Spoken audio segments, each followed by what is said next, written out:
Hi hello నమస్తే, నేను మీ కట్టా కార్తీక్.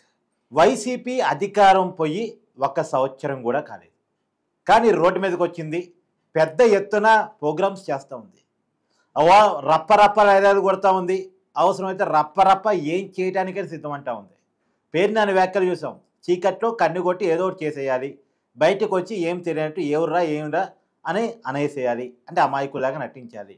అంటే ఈ రకమైన రాజకీయాలకి 1 ఇయర్లోనే తెరదీసింది వైసీపీ. పెద్ద ఎత్తున రోడ్ల మీదకి వచ్చి ఏదో ఒక రచ్చ చేయాలని చూస్తూ ఉంది.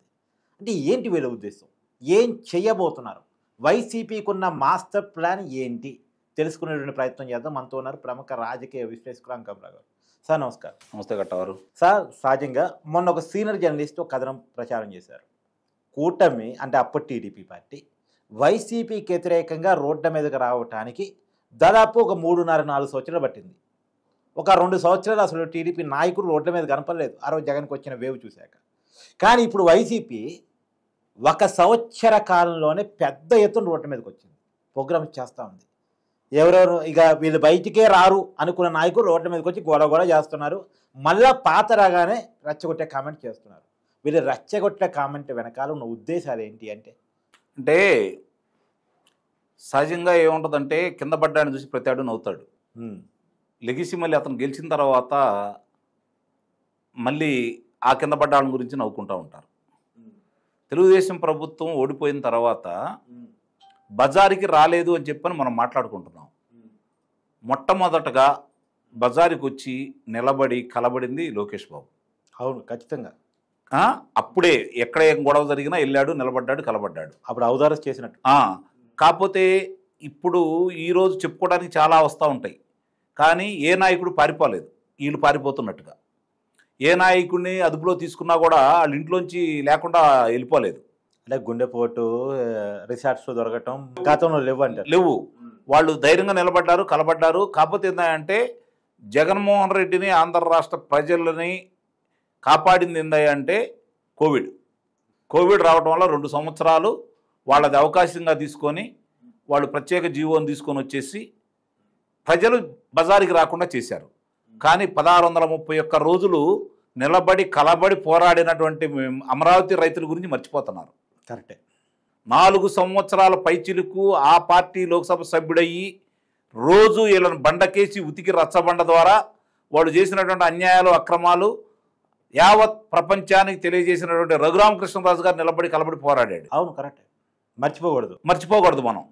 మరి చంద్రబాబు నాయుడు గారు, లోకేష్ బాబు గారు, పవన్ కళ్యాణ్ గారు వాళ్ళ పరిధిలో వాళ్ళు తీసుకున్న కార్యక్రమాల గురించి వాళ్ళు నిలబడ్డారు, కలబడ్డారు. కాబట్టే ప్రజలు ఈ రోజు చంద్రబాబు నాయుడు తర్వాత కూడా 74 ఏళ్ల వయసులో, అప్పుడు 74 ఏళ్ళు, ఆ వయసులో బాబు గ్యారంటీ భవిష్యత్ షూరిటీ అని పెద్ద ప్రోగ్రామ్ ఎంచుకొని జనాల్లోకి వెళ్ళారు బాబు గారు. బాబు అదే కాదు, నీటి రంగాలకు సంబంధించి వెళ్ళినప్పుడే కదా ఈ అడవులంతా చేసింది. అంటే ఇవన్నీ కూడా కళ్ళ ముందు, అంటే వాళ్ళు ఏదోతో మాట్లాడుకుంటూ ఉంటారు. చంద్రబాబు నాయుడు గారు కావచ్చు, ఇప్పుడు అనపర్తి పర్యటకుల సందర్భంగా ఆ రోజు ఈయన వాహనాన్ని ఈయన వెళ్లకుండా అడ్డుపడితే నడుచుకుంటూ 7 కిలోమీటర్లు వెళ్ళాడు కదా రాత్రిపూట. ఆయనైతే ఆగలేదు కదా. అంటే ఏమనుకుంటున్నారంటే కొంతమంది రాజకీయ నాయకులు ఈరోజు నిజంగా రాజకీయాలు వాళ్ళకి తెలియదు కాబట్టి, వాళ్ళు రాజకీయ నాయకులు కాదు కాబట్టి, వ్యాపారస్తులు కాబట్టి, వాళ్ళకి ప్రతి దాంట్లో కూడా లాభము, వ్యాపారం గురించి ఆలోచించుకుంటారు కాబట్టి, అలాంటి వాళ్ళు కూడా తెలుగుదేశం పార్టీలో ఉన్నారు కాబట్టి అలాంటి వాళ్ళు బయటికి రాలా. అంటే రాజకీయం కమ్ వ్యాపారస్తులు బయటికి రాలా. దుడిపాళ్ళ నరేంద్ర కుమార్ బయటకు వచ్చాడు, దేవినేని ఉమా బయటకు వచ్చాడు, చింతమనేని ప్రభాకర్ బయటకు వచ్చాడు, పల్లా శ్రీనివాసరావు బయటకు వచ్చాడు, అచ్చెన్నాయుడు బయటకు వచ్చాడు, మరి అయ్యన్న పాత్రుడు గారు బయటకు వచ్చారు, జేసీ ప్రభాకర్ రెడ్డి బయటకు వచ్చి పోరాడాడు, పరిటా శ్రీరామ్ బయటకు వచ్చి పోరాడాడు, గోరంట్ల బుచ్చి సోదరు గారు బయటకు వచ్చి పోరాడారు, మరి ఇప్పుడు మాచర్ల శాసనసభ్యుడు బయటకు వచ్చి పోరాడాడు, ఎర్రపతిని శ్రీనివాసరావు బయటకు వచ్చాడు, ఆలపాటి రాజేంద్ర ప్రసాద్ బయటకు వచ్చాడు, మరి వినుకొండ శాసనసభ్యుడు ఆయన బయటకు వచ్చాడు, ఆంజనేయులు గారు, పరుసూరు శాసనసభ్యుడు ఏలూరు సాంబశివరావు గారు, గొట్టిపాటి రవి గారు, ఎవరు బయటికి రాలేదు, ఎవరు పోరాడలేదు. ఆ రోజు వాళ్ళకి అవకాశం ఉంది, బయటకు వచ్చిన వాళ్ళు బయటకు వచ్చినట్టు అదుపులో తీసుకున్నారు, వాళ్ళకు జీవోని తీసుకొచ్చేసారు, కార్యక్రమాలు చేసేసారు. 2 years కరోనా వల్ల స్టక్ అయిపోయిన పొలిటికల్ ప్రోగ్రామ్స్ అంతే. ఆ తర్వాత పోరాడుతూనే ఉన్నారు కదా. సరే, నాకు ఇంకో మాట కూడా చెప్పండి. సరే, ఇప్పుడు వైసీపీ బయటకు వచ్చి కొంత పొలిటికల్ రచ్చ చేస్తూ ఉంది, వివాదాలు చేస్తూ ఉంది. ప్రతి పర్యటనలో ఏదో ఒక వివాదాన్ని మనం చూస్తూ ఉన్నాం. ఒకసారి హెలికాప్టర్ ధ్వంసం అంటారు, ఇంకోసారి మనిషి చనిపోతారు, ఇంకొకసారి మామిడికాయలు దొక్కేస్తారు, ఇంకోసారి పొగాకును దొక్కేస్తారు, ఇంకోసారి మిర్చి బత్తాలను దొక్కేస్తారు. అంటే ఏదో ఒక రచ్చని చేస్తున్నది. ఈ రచ్చ యొక్క ఉద్దేశం ఏంటి? ప్రజల మధ్య ఘర్షణకి వీళ్ళు ప్లాన్ చేస్తున్నారా ఏంటి అసలు వీళ్ళ ఉద్దేశం? ప్రాంతీయాల మధ్య ఘర్షణ పెట్టాలని ప్రయత్నం చేశారు, అది సఫలీకృతం కావట్లేదు. కులాల మధ్య ఘర్షణ పెట్టడానికి ప్రయత్నం చేస్తున్నారు, అది కూడా వీలు కావట్లేదు.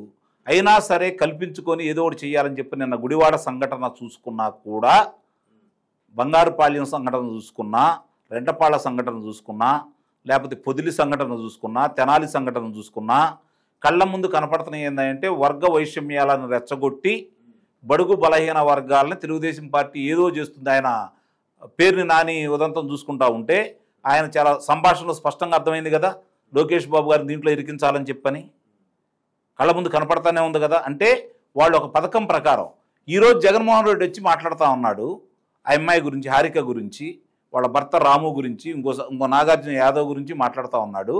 మరి ప్రశాంత్ రెడ్డి గారి గురించి ఏం మాట్లాడలేదే, నల్లపరెడ్డి ప్రసన్న కుమార్ రెడ్డి గురించి ఏం మాట్లాడలేదే, పేరుని నాని మాట్లాడిన దాని గురించి మాట్లాడలేదే.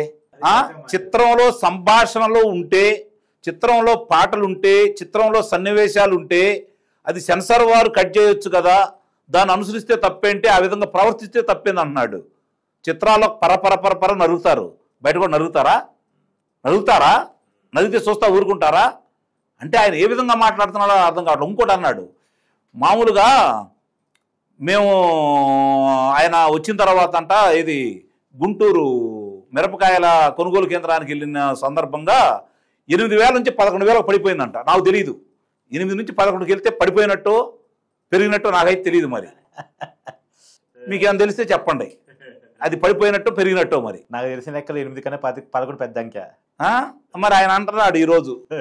అంటే ఇవన్నీ కూడా చెప్పుకోవడానికి, ఇప్పుడు వాళ్ళ ఉనికిని కాపాడుకోవడానికి మద్యం కుంభకోణంలో అంటే ఈ లెక్క చూస్తే 151 నుంచి 11 రావటం అనేది వైసీపీ పెరిగినట్టే లెక్క. అంతే. ఇప్పుడు ఒకటి కాకపోతే ఒకటి మాత్రం చాలా స్పష్టంగా అర్థమైపోతా ఉంది. ఎప్పుడు బయటికి రాని వైసీపీ నాయకులు ఇప్పటి వరకు పదవుల్లో ఉండేవాళ్ళు కూడా మాట్లాడని విషయాలని వీళ్ళు బయటకు వచ్చి ఈరోజు 151 నియోజకవర్గాల్లో దానిలో అమలు చేస్తున్నారనే విషయాన్ని మర్చిపోవద్దు. ఎందుకంటే రాష్ట్రంలో ఇబ్బడిముబ్బడిగా పరిశ్రమలు వస్తున్నాయి, ఉద్యోగ కల్పన జరుగుతూ ఉంది, అభివృద్ధి పనులు కనపడతా ఉన్నాయి. వాళ్ళు అనుకున్నట్టు సంక్షేమ పథకాలు అమలు కావని వాళ్ళు ఊహించారు. సంక్షేమ పథకాలు అమలు అవుతున్నాయి, ఒక్కొక్కటి ముందుకు తీసుకెళ్తున్నారు, అభివృద్ధిని ఆపుదామని చూస్తున్నారు. కాబట్టి వాళ్ళ వల్ల కావట్లేదు. కాబట్టి పెట్టుబడులు రాకుండా ఎలా చేయాలి, ఇలాంటి ఘర్షణల వాతావరణం వస్తే పరిశ్రమలు రాకుండా ఉంటాయన్న ఆలోచనతో కావాలని చెప్పని చేసుకుంటా వస్తున్నారు. కాకపోతే మీ ద్వారా నేను తెలుగుదేశం పార్టీ శ్రేణులకు కావచ్చు, ఆ నాయకులకు కావచ్చు, నేను ఇచ్చే సూచన ఏంటంటే, అంటే వాళ్ళ సూచన చేసేంత గొప్పవాడిని అయితే కాదు, కానీ నేను ఇచ్చే సూచన ఏంటంటే, ఒక సగటు ఆంధ్రుడిగా, తెలుగువాడిగా నేను ఇచ్చే సూచన ఏంటంటే, వాళ్ళు ఏమి మాట్లాడినా ఏం చేసినా మీరు పట్టించుకోవద్దు, స్పందించొద్దు. ఎస్, నేను కూడా లాస్ట్ టైం వీడియో చేస్తున్నాను సార్, వైసీపీ ట్రాప్లో కూటమి కార్యకర్తలు పడకపోవడం మంచిది. పట్టించుకోవద్దు, దాని గురించి అసలు మీరు దాని గురించి స్పందించొద్దు. జగన్మోహన్ రెడ్డి కూడా పర్యటనను మీరు వదిలేసేయండి. మీ పర్యటనలకు ఏమన్నా వాళ్ళు బందోబస్తులు కానీ లేకపోతే అనుమతులు కానీ ఇచ్చారా? లేదు కదా. యువగళం పాదయాత్ర ఎన్ని రోజులు చేశారు? వాలంటీర్లు అందరం పెట్టుకొని రోప్ పెట్టుకొని చేసుకోలేదా? వదిలేసేయండి. మీరెందుకు దాని గురించి ఎక్కువగా రాద్ధాంతం చేయాలి? ఇంతమంది రావాలని అసలు మీరు ఎందుకు అనాలా? చేతనైతే అడుగు కూడా బయట పెట్టకుండా చూడండి, లేదంటే అతని ఇష్టానికి వదిలేయండి. నాకు తెలిసి ఒక పర్యటన అతను చేసిన దానికి ఇప్పటి వరకు నేను చెప్తున్నాను, ఒక పర్యటన అతను చేసిన దానికి పర్యటనకు 1% కాడికి 7% సంపూర్ణంగా పోయినాయి. 7 పర్యటనలు చేశాడు, 39 నుంచి 7 సంపూర్ణంగా వెళ్ళిపోయినాయి, ఇక వెనకా ముందు లేకుండా. ఈ సంక్షేమ పథకాల వల్ల వీటి వల్ల ఒక 7% పోయింది. అందుకే అతని పర్యటనలకి ఇంతకుముందు వేలం వెర్రిగా వచ్చేవాళ్ళు ఈరోజు ఎంతమంది వస్తున్నారో మీరు కూడా ఆలోచించండి. థ్యాంక్స్.